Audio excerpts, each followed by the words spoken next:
Next after your abstract is the chapter one. So your report is going to have several chapters, say about 6 chapters, right? So the first chapter, which is the chapter one, is basically the introduction of the report. So what does it entail? So the introduction contains the background description of CENG 291.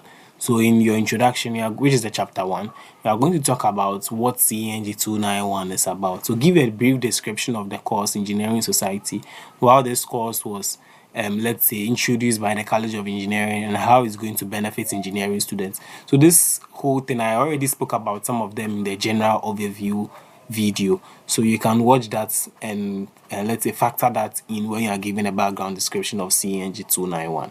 So you can also research on the background description of CNG 291. You are going to find this on the net or read other CNG samples to get this. But basically, your introduction, which is the chapter one, will have a background description of CNG 291 and it talks about what the whole course is about.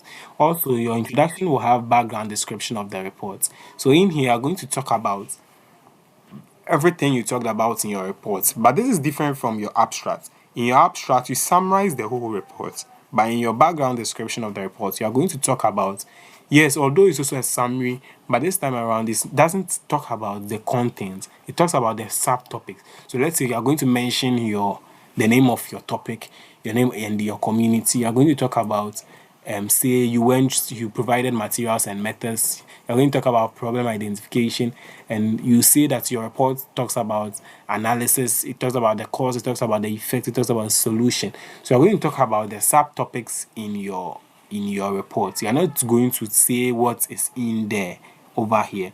Now the next thing is the aims and objective of your report. You are going to list some aims and objectives that you seek to achieve when you are undergoing this project, or what your report seeks to achieve. So you're going to list some of the aims and objectives of the report.